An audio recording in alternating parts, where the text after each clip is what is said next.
चित्रपट प्रदर्शित होताना असं झालं की विजय आनंद प्रेझेंट्स गुलशन राय जॉनी मेरा नाम असं टायटल सुरुवातीला येत होतं.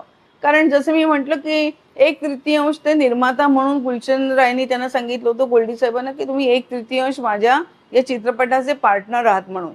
त्याच्यानंतर जेव्हा चित्रपट चालला 1-1.5 वर्षांनी जेव्हा त्याच्या नवीन प्रिंट काढल्या, तेव्हा गुलशन राय प्रेझेंट्स जॉनी मेरा नाम असं आलं आणि विजय आनंद यांचं नाव काढलं गेलं होतं.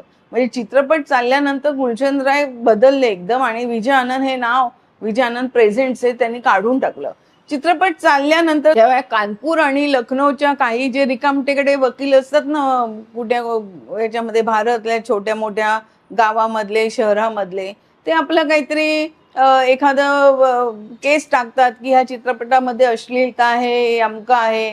ते आजही सुद्धा हे प्रकार हे करतात आणि ह्याच्यामध्ये असतं की चित्रपटावरती बंदी आणण्याचा प्रयत्न करावा आणि मग त्यामुळे निर्माता जो असतो तो पैसे देऊन हे करतो की आपलं नुकसान नाही करायचं. चित्रपट जर का बंद पडला या कोर्टाने आदेश दिला की हा चित्रपट आता तुम्ही चालवू नका म्हणून, तर त्याचं नुकसान होणार असतं, तर चला काहीतरी मांडवली करून पैसे द्यायचे. हे पैसे उकळण्याचे उद्योग असतात. तर त्यावेळेला सुद्धा कानपूर आणि लखनौच्या काही 2-4 वकिलांनी हे सगळं केलं होतं की हा चित्रपट खूप अश्लील आहे, याच्यामध्ये अश्लील नृत्य आहे, जे हुस्न के लाखो रंग वगैरे.